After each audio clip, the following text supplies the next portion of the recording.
My name is Michael Smith. I've been working at a company I joined right after graduating from university for about 10 years. Life has been fairly smooth so far. I met a woman at a mixer right after joining my current company and got married. Her name is Emily, and she works for a corporation with a stable income. Since I work for a small to medium-sized company, in terms of salary, Emily probably earns more than I do. However, I'm trusted by my company, so I don't think I'll be fired. I've been performing better in sales than other employees and rarely take any time off for any reason. My boss even said that at this rate, I could be promoted quickly. Our company isn't as big as a publicly traded company, so if you win in a few competitions we have, you could be promoted quickly. I've been told among the upper management that I'm likely the next one to be promoted, given the trust I've earned so far. You are considered a promising asset, so I'm sure the next notice you receive will be good news. Is that really true? I've been told something similar before, but I didn't take it very seriously. Why didn't you believe it when you were told that before? You know you've achieved significant results. Don't you see how much is expected of you? Of course, I've been working hard and feel that I've managed to produce some decent results, but I find it hard to imagine myself being promoted so suddenly. Well, I can understand that feeling. I was promoted suddenly myself and couldn't believe it at first. But it was true, and I was indeed promoted, so you can rest assured. Oh, so you were also promoted suddenly at some point. Can you tell me what was evaluated for your promotion? Was it a result of steadily building up your achievements? No, in my case, it wasn't about steadily building up achievements, but rather, when a new branch was being established in a region, I was sent there and managed to achieve significant results for that branch, which led to my rapid promotion. I see. So there are cases where you're evaluated like that. I don't feel there's a huge gap between me and the other employees yet, so maybe if there's an opportunity, I could be in line for a promotion too. For now, try not to feel too pressured. I've seen many employees crushed by pressure, and I wouldn't want that for you, Michael. Thank you for your concern. I'll do my best to work at my own pace. And so, I decided to work hard towards a rapid promotion, encouraged by my conversation with my boss, David. People who are promoted rapidly are rare, about one person a year, so I aim for that spot. Honestly, I sometimes feel a bit inferior to Emily, who works for a large corporation. That's why I want to be promoted quickly here, toward a salary that doesn't make me feel like I'm working for a small to medium-sized company. I know it won't be easy, but I want to put in the effort to earn that spot. To achieve this, I started going out for drinks with my bosses to hear about how others have been promoted rapidly. I thought that by listening to their stories, I could understand the traits of those who have been promoted. That way, I figured I could find the fastest route to promotion. I prefer trying and regretting over not doing anything at all, so I don't want to have that kind of regret. That's why I explained the situation to Emily and got her permission to attend many night outs. However, I'm a bit embarrassed to say I'm going out to drink for promotion tips. So, who has been promoted rapidly before? My impression is that many of the management attending this drinking session have followed that path. That's right. As I mentioned before, I was evaluated for supporting a branch, and the participants here have mostly supported new projects when the company decided to start something new. What kind of new projects are common? Like establishing a new branch like you were involved in. Or, for example, when we're about to deal with a big company, smoothly facilitating those negotiations and leading them to success. Basically, anyone who can bring profit to the company gets evaluated. Indeed, people who bring profit to the company are valued. I received a bonus when I topped the sales performance, so it's somewhat similar to being promoted for achieving results. That's generally the case. The bigger the project you support, the more rapid your promotion. Of course, if you participate in a project and it fails, you won't be evaluated. So, being assigned a project doesn't mean I can celebrate yet. Thank you for sharing your stories. It's been very enlightening to hear everyone's experiences. From David's stories, it seems that what's crucial is how much profit you can bring to the company. While that might seem obvious, our company places significant emphasis on that aspect of evaluation. So, even if there are some failures along the way, if you ultimately bring profit to the company, you might still get promoted. Conversely, even if a project is successfully completed, if it doesn't leave the company in a better financial position, it won't count for much. Therefore, being in charge of a large project that can significantly benefit the company means that if you can see it through to the end successfully, a promotion is almost guaranteed. Hearing this, I decided to make an effort to be trusted with larger projects by consistently delivering results and building trust.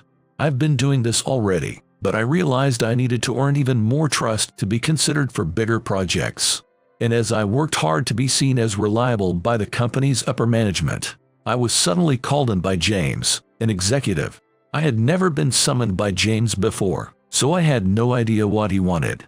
If I had been working hard for a longer period, I might have thought it was about a promotion, but I didn't think I had achieved enough yet. Feeling anxious, I headed to the conference room where James was waiting. "Sorry for being late. You mentioned there was something important you wanted to discuss. Have I made some grave mistake?" I guess even someone as talented as you get nervous when an executive suddenly calls for an important discussion. I was hoping you'd be expecting something. I still consider myself inexperienced, so I couldn't approach it with too much confidence. Plus, I've never been called in by you before. Sorry for the sudden call. As I mentioned in email when I called you in, there was an urgent matter I needed to discuss with you. Does this urgent matter involve a complaint from a client I'm handling? If so, I'll go apologize to them right away. If that were the case, I probably would have mentioned it in email. Actually, in yesterday's board meeting, a new project was decided upon, and we've chosen you, Michael, to be the project manager. I didn't know how to react, as I hadn't expected to be given a project so soon. The pressure I felt was greater than expected, especially since I had heard from my supervisors that being assigned a project could end my chances of promotion if I made any mistakes. If I hadn't heard about promotions from my bosses, I might have accepted the project with joy, not thinking too much about the weight of the responsibility. But now, knowing the backstories, it wasn't easy to just accept. I would have felt more comfortable taking it on if I had worked harder and that was recognized before being assigned a project. However, since I've been chosen, it would be a waste to pass up the opportunity. So, I decided to hear more about the project before making any decisions. I'm honored to be considered for such a project decided in a board meeting, but what exactly does it involve? Or is it that I won't know the details until I accept? No, we wouldn't assign someone as a project manager without first confirming the details with them. Plus, this project is quite significant, so we want to proceed with caution. Being responsible for such a large project, I'm not sure if I'm the right person. I'm starting to feel a bit anxious. Everyone in the upper management nominated you, Michael. This was supposed to be a pressure tactic we wouldn't tell you about, but seeing you're anxious, I think it might reassure you. I had no idea the entire upper management had nominated me. It's surprising to hear that so much is expected of me. Could you tell me more about the project? In fact, our company has been dealing with overseas companies, but are you aware that our connections with foreign businesses have been increasing more than we anticipated? Yes. I've read through some company materials, and I noticed that about half of our total sales are now coming from transactions with overseas companies. Our company initially only dealt with domestic businesses, but realizing the importance of our service abroad, we started expanding overseas a few years ago. After expanding overseas, our international reach surprisingly grew, something that even surprised our employees. I had heard rumors that our international sales were matching our domestic revenue. So when I checked the company materials a while ago, it truly seemed to be growing. However, originally being domestic focused, taking it to international markets without full optimization resulted in some profit loss, from what I've heard. Had I not been involved in discussions with my bosses, I might not have known as much about the overseas expansion. When I could answer James's question, I was glad I had gone out drinking with my bosses. Still, I was puzzled why I was being told about the overseas expansion. If I could speak another language, maybe I could help in some way, but I don't speak any at all. So, our company has decided to establish a base in Germany. We're starting with a small office, but we want you, Michael, to head there for 5 years. I don't speak German at all. Is that going to be a problem? And being in charge of the first overseas office seems incredibly important. Are you sure it's okay to entrust that to me? Of course, we're aware you don't speak German, so if you agree to take on this task and go overseas, We plan to hire a dedicated interpreter to work with you abroad. If that's the case, then I'd be more than willing to take on the challenge. However, Michael, you've just gotten married and bought a house, right? It's an important time for you, so feel free to discuss it with your wife. There's no need to decide right away. Have a talk with her. My wife has always been supportive of my career, so I think she would understand even if it means relocating overseas. But given the suddenness of the news, I'll make sure to have a thorough discussion with her. Even if you do end up going abroad, the company will arrange housing and other necessities, so you don't need to worry about finances. And so, I went home to discuss the overseas transfer with Emily. Since she has always supported my career, I believe she would understand even if it means we have to move abroad. Furthermore, she has previously mentioned that if I ever had to relocate for work, she would quit her job and come with me. Although she works for a publicly traded company, she doesn't have a strong attachment to it. In contrast, I love my current company, so she respects my decisions. However, what I had discussed with Emily was the possibility of domestic relocation, as I had heard from David about his experiences. An overseas transfer would mean Emily would also need to find a new job where we're going. Though James assured me not to worry about money, as my salary would be adjusted. Emily enjoys working, so ideally, she would like to continue working. The idea of Emily, who doesn't speak German, joining me abroad is a bit worrying. With these thoughts, I returned home, where Emily had already prepared dinner since I was running late talking to James. Seeing Emily, I felt a bit scared to share the news, but I knew I couldn't put it off, so I decided to be honest with her. I have something important to discuss about my job. I was late today because I had a talk with an executive. I did think you were home later than usual. So, you were talking with an executive. What's so formal that you needed to discuss it with me? Is it something that concerns me too? Yes, it does.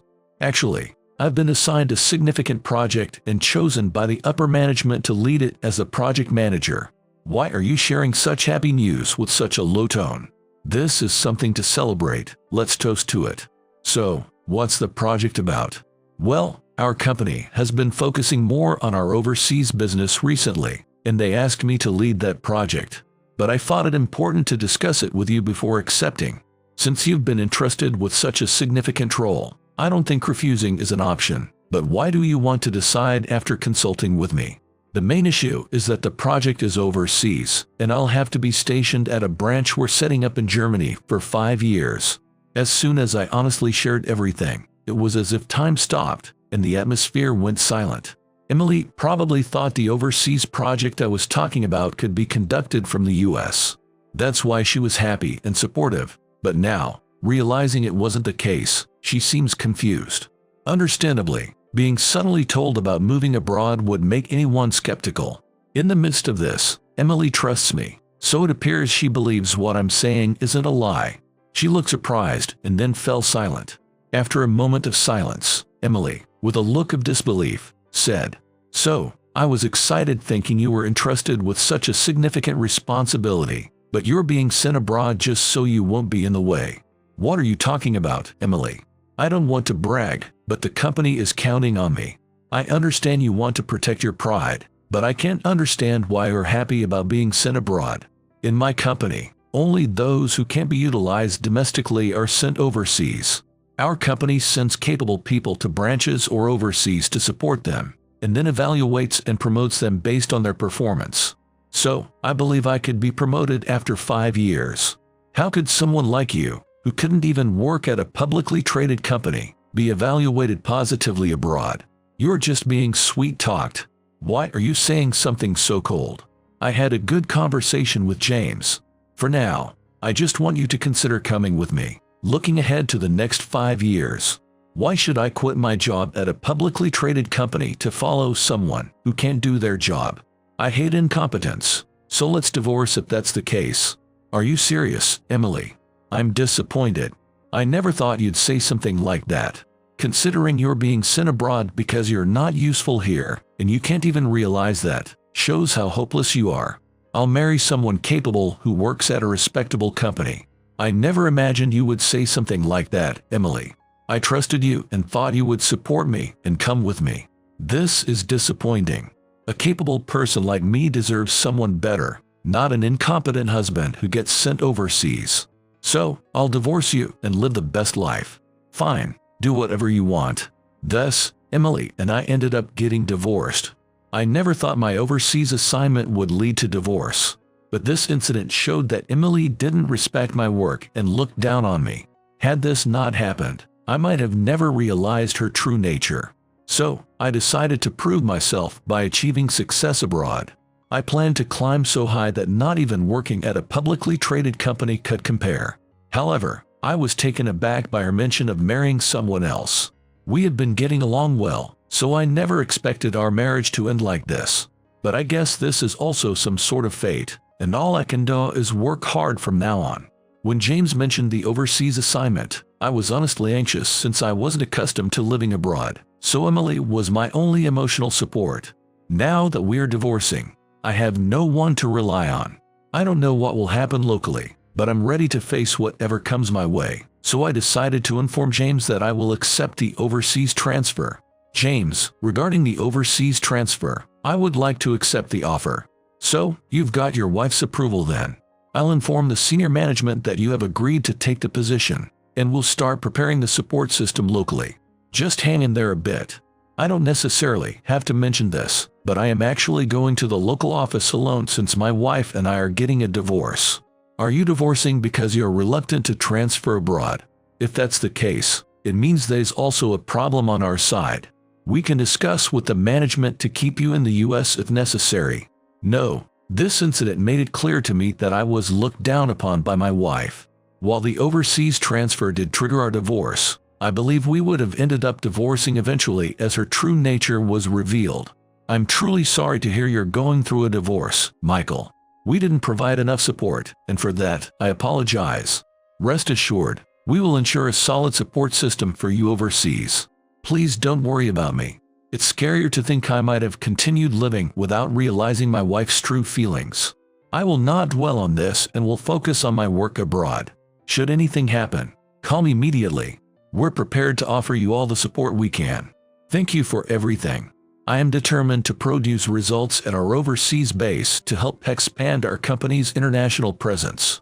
I know there may be uncertainties, but we're all rooting for you, Michael. Thus, I was set for an overseas assignment right after divorcing Emily. Never did I imagine working abroad, and I have no idea what life awaits me there. Upon arrival, I was greeted by Sarah, who would provide local support and interpretation. Expecting a male interpreter, I was surprised but relieved to meet such a friendly woman. I was taken to the local office and my new residence in a vehicle prepared by Sarah. Everything I needed had been sent ahead and was already in place. Since everything was set up with familiar items, there's a sense of comfort despite it being a new place. I later learned that a small apartment building had been rented out for all staff to live in, alleviating some of my initial worries. Despite being in a new land and feeling apprehensive, knowing Sarah lived nearby and I could rely on her was incredibly reassuring. Having never been abroad, I'm not familiar with many things, so this level of support is invaluable. I never expected to be living next door, so I might be a bit of a bother with all the unfamiliar things, but please bear with me. We're going to be seeing each other daily, so don't worry about being too formal. I get quite nervous myself. I'm relieved to hear that. Let's keep things casual then. I know it's a bit sudden, but we have a business meeting with a local company in a few days, and I'd like you to prepare for it. Is that all right? So, Sarah, you'll be acting as an interpreter and something of a secretary for me. I thought I'd be handling most things on my own, so this is reassuring. I'm fully available for the meeting. There might be some awkwardness since we're of opposite genders, but don't hesitate to say anything if you're feeling nervous about being in a new place. Now, let's go over the details for the meeting so we can get ready. I appreciate your understanding. Just to clarify, will the meeting be conducted in German with foreign partners? While some of our partners may be American and accommodate us that way, the meetings we have scheduled so far are predominantly with foreigners, so we'll be accompanying you to ensure everything goes smoothly. If you are joining me, I'm relieved. Then, please take care of the business negotiations.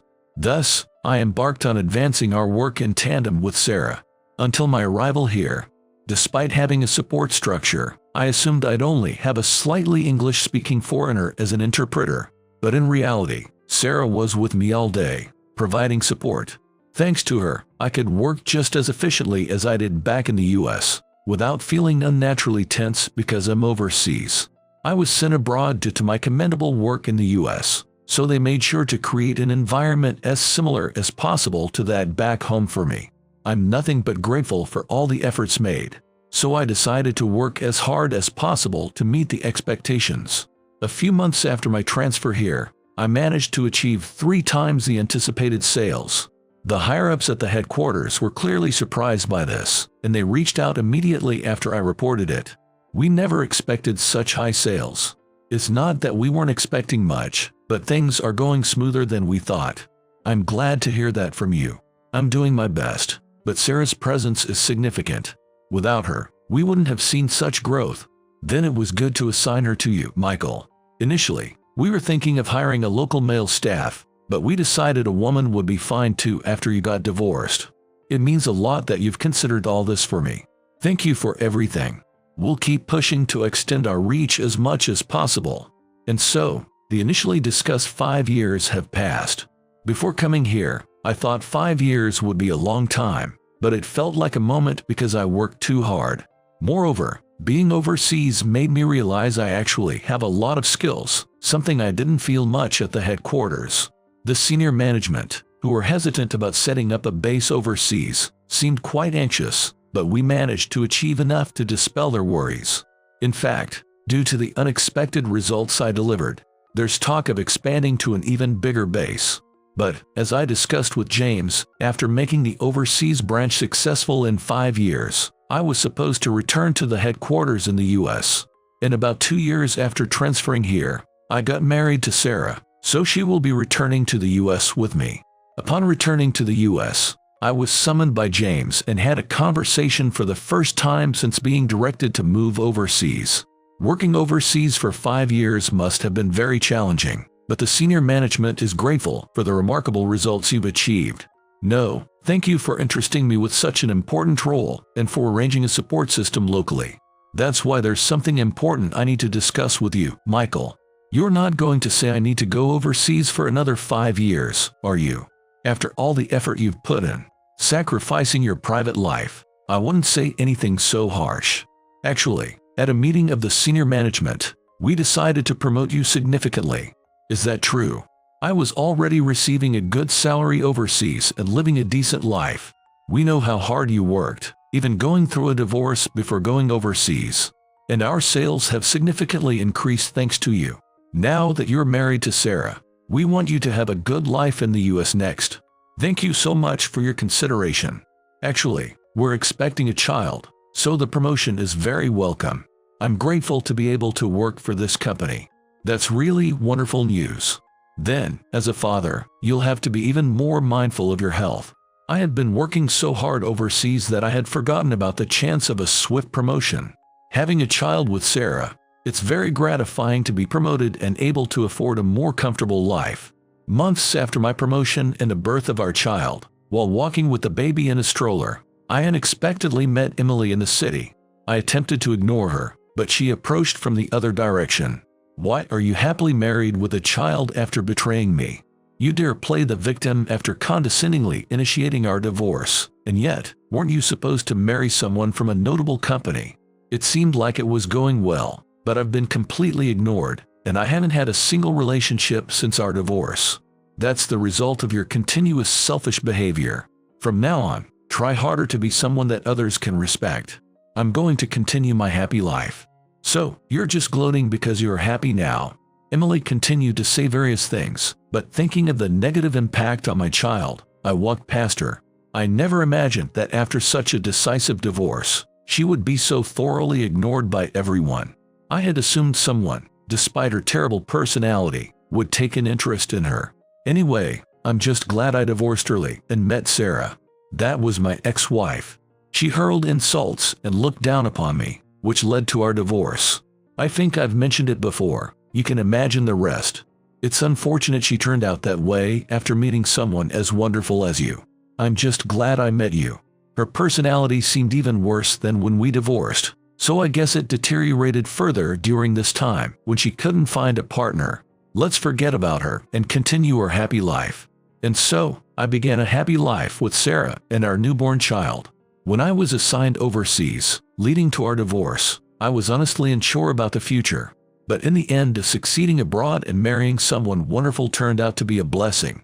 Had I given up back then, things wouldn't be as they are now. There might be challenges ahead, but I want to make choices I won't regret.